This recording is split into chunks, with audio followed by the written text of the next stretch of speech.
Jamaah subuh yang insya Allah dirahmati dan dimuliakan oleh Allah Subhanahu wa Ta'ala. Rasulullah mengatakan, siapa yang mendengarkan ayat berbunyi maka hendaknya dia berdoa, karena sesungguhnya ayat berbunyi itu karena melihat malaikat. Makanya ayat itu bunyi di dua waktu. Yang pertama adalah sekitar jam 12 atau setengah 12. Itu karena menjelang sepertiga malam. Itu malaikat turun. Yang kedua adalah menjelang subuh. Itu karena juga di situ malaikat turun. Kalau di malam hari sepertiga malam itu adalah malaikat rahmat. Sedangkan untuk menjelang masuk waktu subuh yang turun itu adalah malaikat penjaga siang. Sedangkan malaikat penjaga malam itu masih ada. Itulah sehingga tidur di waktu subuh itu enak sekali, nyenyak. Jadi kalau orang mau tidur kalau subuh hari itu paling enak dia tidurnya. Kenapa? Karena itu pengaruh resonansi malaikat. Makanya ketika malaikat turun ke bumi, di mana malaikat itu banyak, maka sebenarnya kita susah menahan ngantuk. Makanya hari Jumat itu mudah tidur. Apalagi kalau khatib sudah di mimbar, cepat sekali kita tidur itu. Kenapa? Karena malaikat rahmat itu sudah masuk ketika khatib sudah naik di mimbar. Malam Lailatul Qadar salah satu tandanya adalah kita tidak bisa menahan ngantuk. Baru jam 9 malam kita sudah mau tertidur. Itu adalah salah satu isyarat bahwa malam itu adalah turun para malaikat. Nah, subuh hari begitu. Makanya sholat subuh itu hanya orang-orang yang beriman dan diberikan hidayah yang kuat yang bisa lakukan. Apalagi kalau orang bilang saya mau tidur dulu nanti bangun sholat subuh, insya Allah nanti pagi baru bangun. Gitu. Dia tidak rasa. Kenapa? Karena itu pengaruh resonansi malaikat. Makanya di masjid itu kalau kita masuk, kita pasti udah tidur. Mau tidur di masjid pasti ya. Kenapa? Karena memang di dalam masjid itu malaikat itu ada. Nah, itu kuncinya. Jadi makanya sholat subuh ini disaksikan oleh malaikat. Artinya malaikat penjaga malam dan malaikat penjaga siang ketemu di subuh hari. Nanti matahari terbit menjelang surut baru dia kembali. Malaikat penjaga malamnya, malaikat penjaga siang tinggal jaga kita, jaga bumi itu sampai siang hari, sampai sore. Sebenarnya seandainya bukan karena para malaikat, itu kita tidak bisa berdiri di bumi. Seandainya bukan malaikat, kita itu dijaga oleh malaikat rahmat. Begini, supaya kita bisa paham. Kalau ada orang hidup, dia tidur di lapangan terbuka. Kalau ada anjing datang, masih jauh, dia sudah menggonggong. Tapi kalau ada orang meninggal, diletakkan di tengah lapangan, itu anjing tidak menggonggong, tapi langsung ke situ.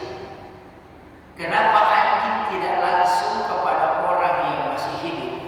Karena itu ada malaikat yang menjaga.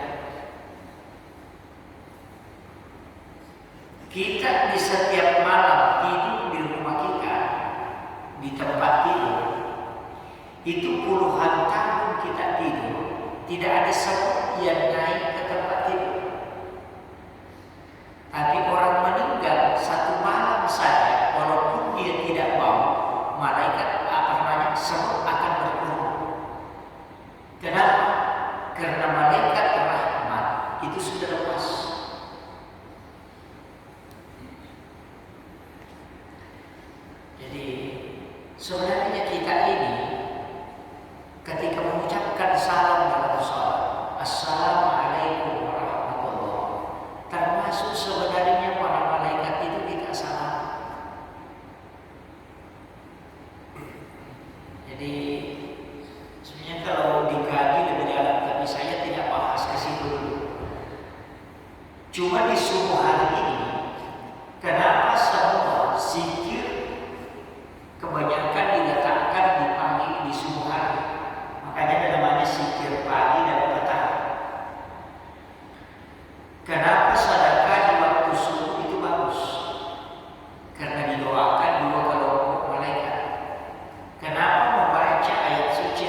Di masjid saja kita berzikir atau membaca Al-Quran atau tafakkur.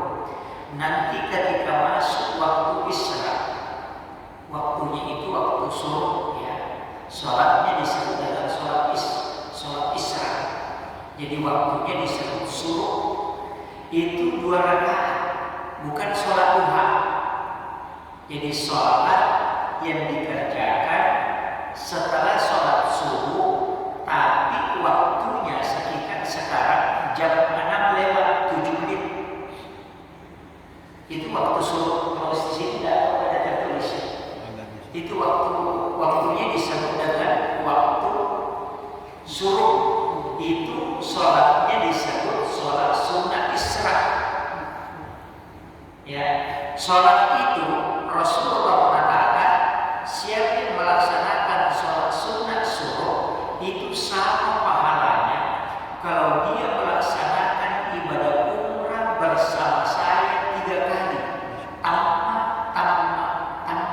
sempurna. Jadi kalau umrah dapat pahala umrahnya itu bukan umrah sembarang, umrah bersama dengan Rasulullah pahalanya. Jadi kita umrah bersama ulama itu sudah senang.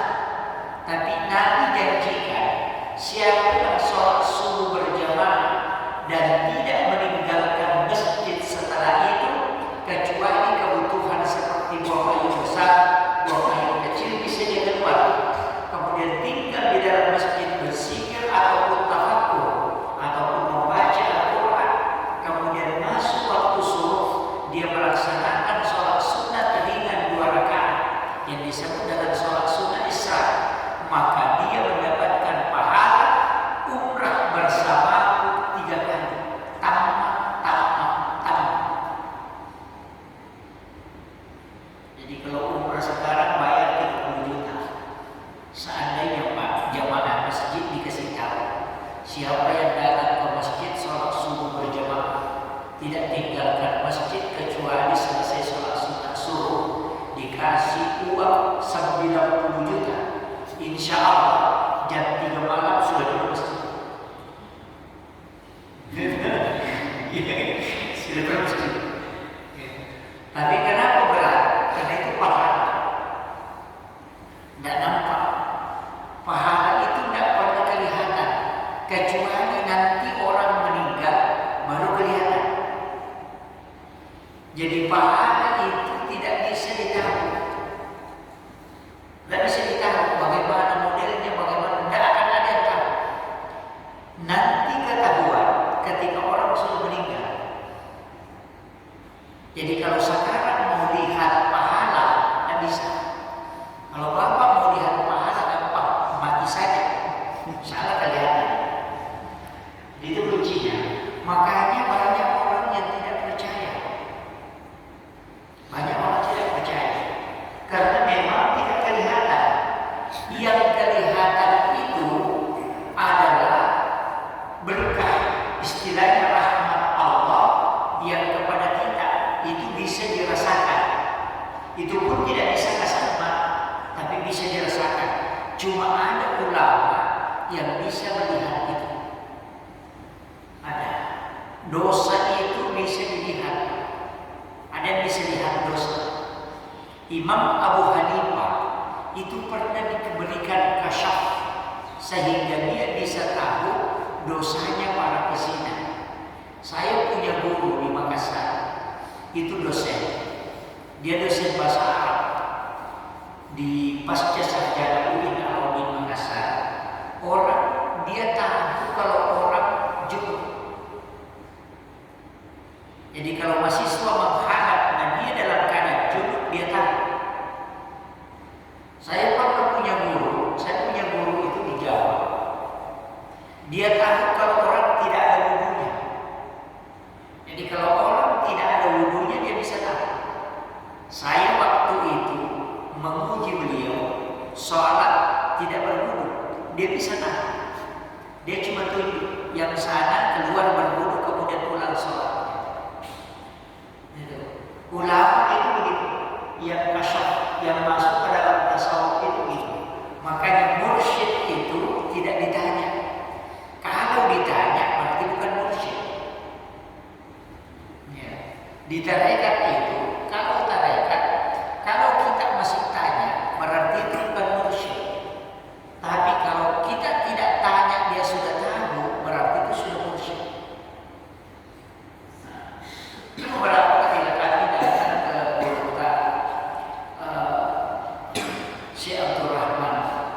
Syekh Abdul Rahman As-Sabah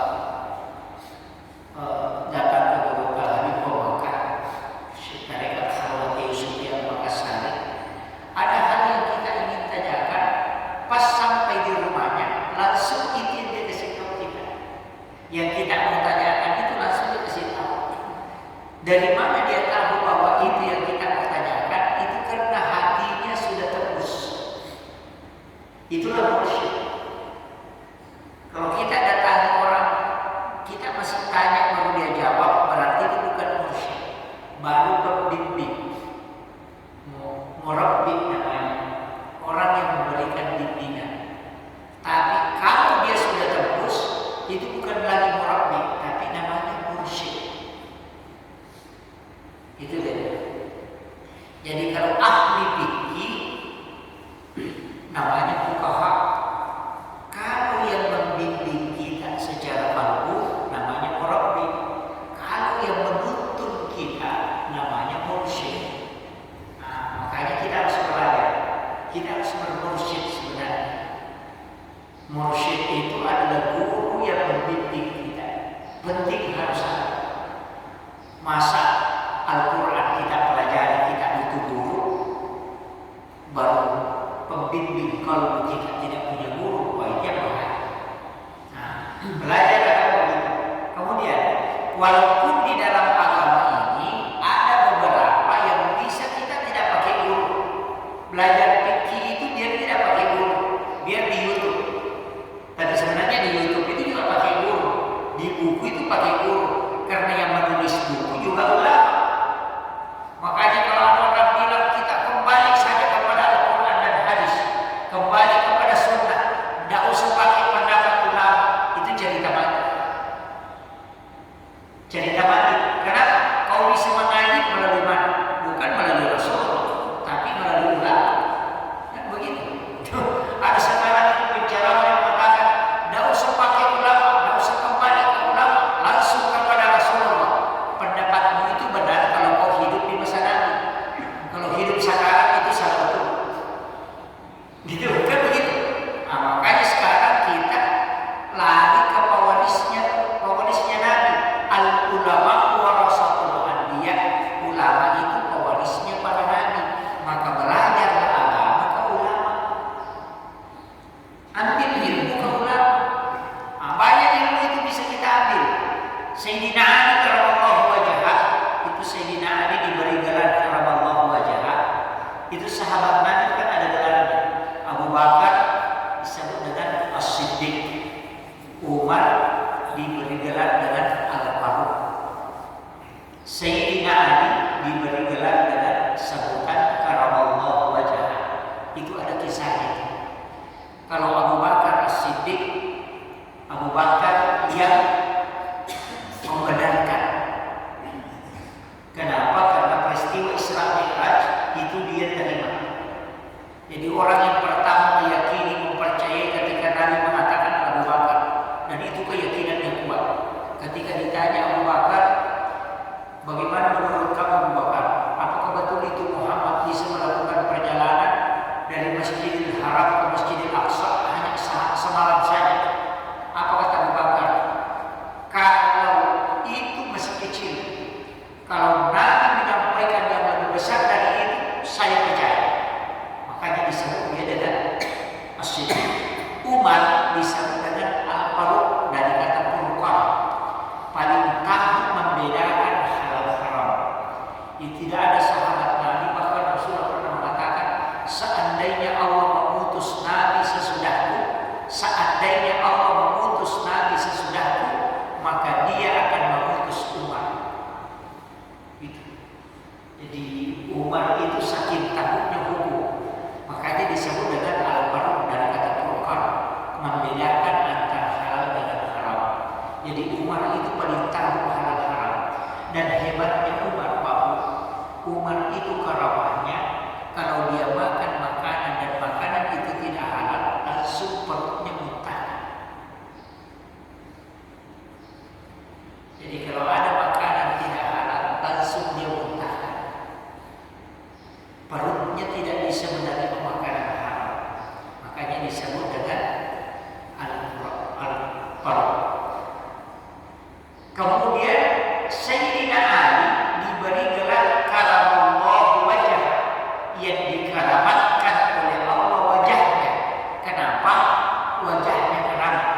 karena dia tidak pernah melihat kemaluannya. Sayyidina Ali itu tidak pernah melihat kemaluannya, sehingga dia dikeramatkan wajahnya oleh Allah. Kalau kita ini Pak, jangankan kemaluan kita, adanya saja orang kita melihat itu, makanya tidak bisa keramat-keramat. Jadi itu makanya diberi gerak keramat wajah. Makanya Sayyidina Ali itu punya beberapa peristiwa dahsyat. Itu karena ilmunya. Sayyidina Ali itu pernah bacaan dalam sholat itu kan berubah gara-gara dia. Ada bacaan sholat itu berubah gara-gara Sayyidina Ali. Semua gerakan sholat itu kan Allahu Akbar, ruku Allahu Akbar, bangkit dari ruku dulu itu Allahu Akbar juga. Sekarang kan datang bangkit dari ruku itu pakai saja Allahu liman hamidah. Kalau makmumnya menggunakan kalimat Rabbana lakal hamd. Jangan makmum bila juga saja Allahu liman hamidah. Itu enggak. Imam yang mengatakan sami Allahu liman hamidah, kita makmum mengatakan Rabbana lakal hamd. Kecuali sholat sendiri kita pakai sami Allahu liman hamidah. Tapi kalau jadi makmum kita pakai Rabbana lakal hamd. Ada juga kesalahan dalam sholat. Biasa bersamaan imam salam. Imam salam ke kanan, langsung kita juga salam. Itu tidak boleh. Itu mendahului imam. Nanti kita salam kalau imam sudah salam ke kiri.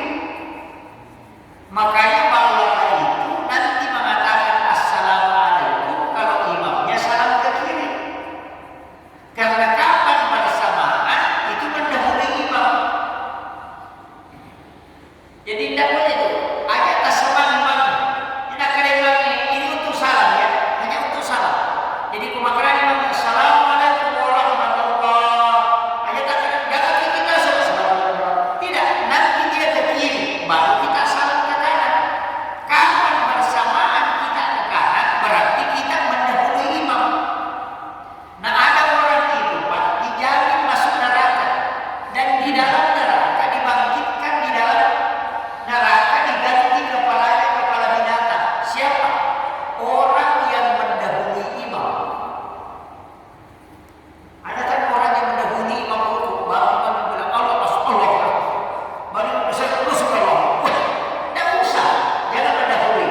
Biarkan imam. Makanya kalau imam mau selamatkan jamaahnya, nanti ruku imam baru dia bilang Allahu Akbar. Nanti bangkit dia baru bilang Allahu Akbar supaya makmumnya tidak mendahului. Karena ada betul orang itu cepat betul. Baru bilang imam Allah. Langsung berdiri. Yang paling itu kalau imamnya sudah tua. Biasa kalau bangkit dari mau berdiri dari sujud baru bilang Allah. Makmumnya sudah berdiri. Akbar. Baru dia tunggu imam naik. Nah ini makanya imamnya hendaknya kalau mau selamat lebih baik nanti berbangkit baru bilang Allahu Akbar supaya tidak didahului oleh makmum. Ini. Jadi imam itu juga perlu hati-hati karena makmum bisa masuk neraka. Yang kedua, ahli jamaah yang masuk neraka yang saudis itu. Ada itu orang sholat. Ada itu lebih besar suaranya daripada suara imam. Allah, kalau takbir tidak masalah. Allah, berbeda dengan imam. Itu tidak boleh. Ada orang begini, ada yang lebih parah. Keluar suara Allahu Akbar. Bes, itu sama mengganggu. Itu tidak boleh. Tidak boleh.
Jadi kalau sholat jenazah itu terus assalamualaikum warahmatullahi wabarakatuh.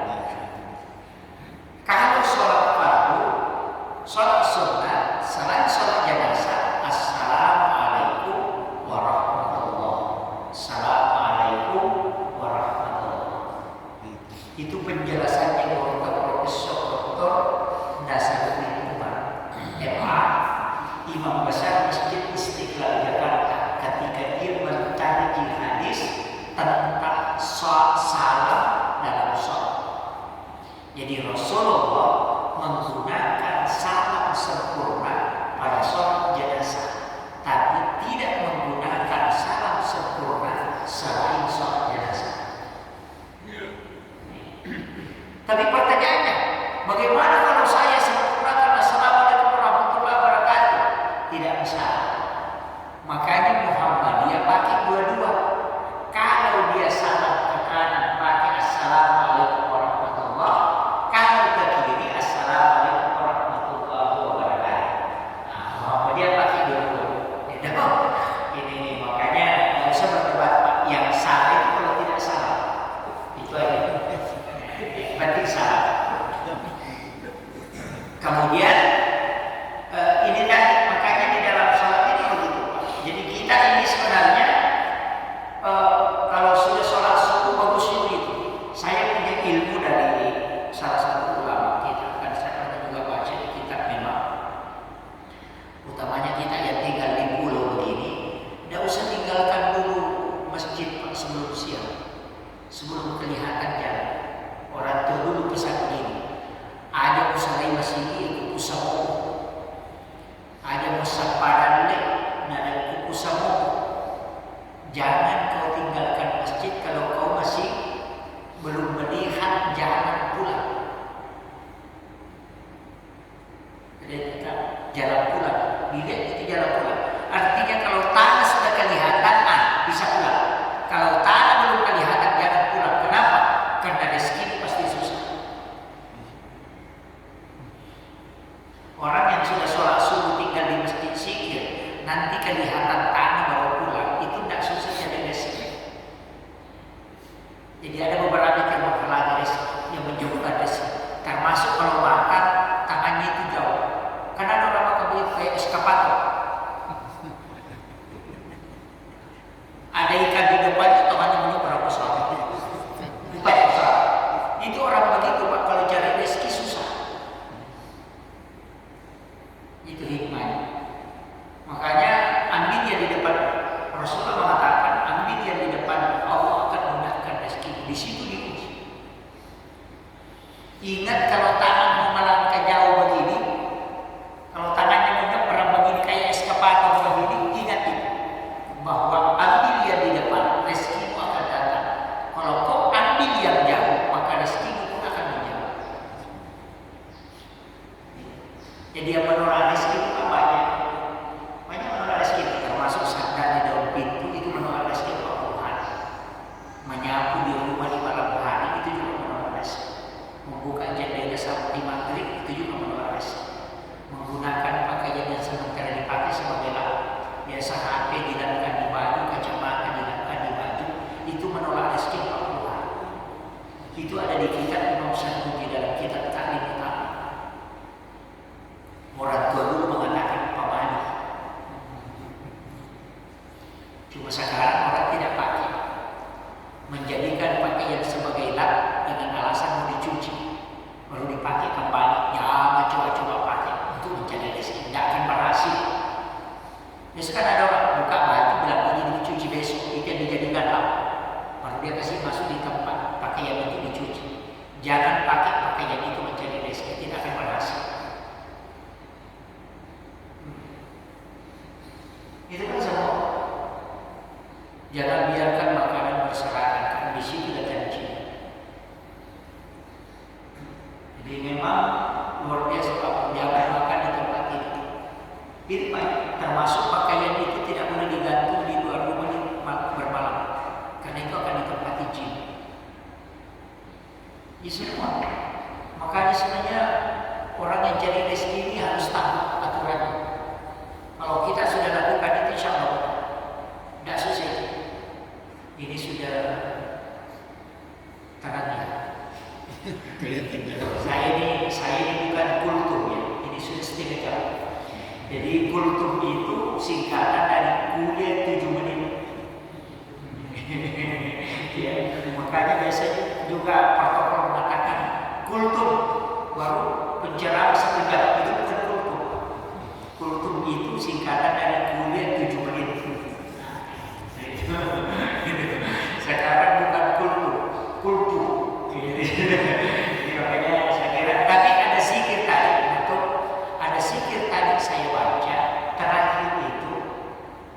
Subhanallah wa bihamdihi adada halqihi wa ridha nafsi wa zinata arsi wa midada kalimat.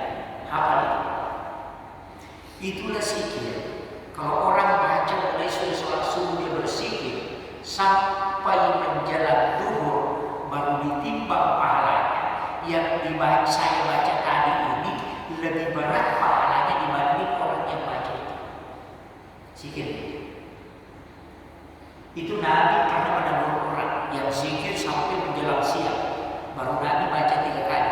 Subhanallah bihamdihi adada halqihi wa ridha nafsi wa zinata arsy wa midada kalimat.